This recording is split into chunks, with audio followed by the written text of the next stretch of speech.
In what ways does your media product use, develop or challenge forms and conventions of real media products? During our AS Media coursework, we have used many conventions of real media productions to make our thriller as genuine and as true to thrillers in the subgenre as possible. Looking at our other films in this genre, it's clear to see that there is a pattern which extends all of these films. If we could use these conventions, our thriller would become greater than without them. Our narrative is about a deputy police officer inspecting and reacting to a crime which has been committed. This storyline idea has been used many times and is close to one of our films we researched for the planning of it, Seven. In this, the protagonist is searching for a murderer of the 7 deadly sins. While the story of this is similar to our movie, 2 of our other research analysis films, Memento and Sin City, are in the genre of noir thriller. Our thriller contradicts the narrative theory proposed by Todorov.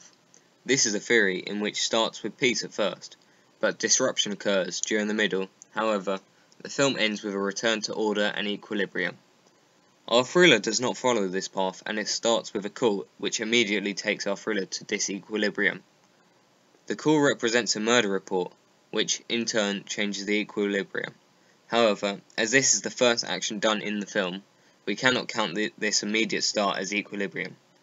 As well as this, it does not end with a state of peace, as it is an opening to a thriller.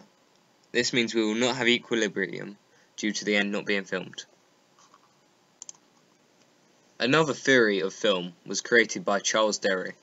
He describes a suspense thriller as a crime work which presents a generally murderous antagonism in which the protagonist becomes either an innocent victim or a non-professional criminal within a structure that is significantly unmediated by a traditional figure. However, our thriller does not follow this overall basis of a thriller.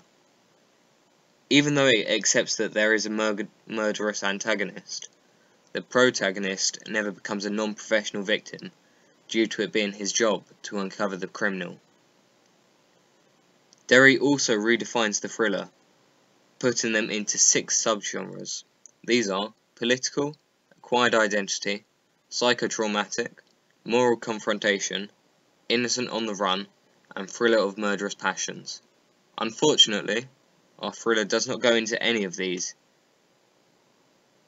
Despite having some correlation between a thriller of moral confrontation, it is a genre of thriller that was popular in the 1940s and 50s, but lately has been forgotten, but for a few exceptions, such as Memento and Sin City. The final thriller theory we have studied is action and enigma codes, introduced by Roland Barthes. An action code is described as an element in a story, in which a character performs an action which subsequently is important to the story. Our thriller has many of these. One example of this in our film is the loading of the gun by our antagonist. It intrigues the viewer because the action may take importance later in the film. Enigma codes refer to any element in a story that is not explained and, therefore, exists as an enigma for the reader, raising questions that need to explain. One enigma code in our thriller is the opening of the case. The viewer does not know what is in the case and therefore raises questions. To intertwine both action and enigma codes, we used a gun firing as an action code immediately after the enigma. Our media product uses conventions of real noir film productions, as we use a non-diegetic voiceover throughout the film. This is used in famous and successful noir films such as Build My Gallows High and Sunset Boulevard. Voiceovers are successful as it lets the audience sympathise with the character speaking, as you know his true intentions and what he feels. This is good for our film, as our protagonist has very few words to say and therefore could be hard to sympathise if he were quiet throughout the film. We also implemented a voiceover as, like our examples, they are noir films and it serves as a key part of the genre. Another convention that we used in our noir film was a weary protagonist.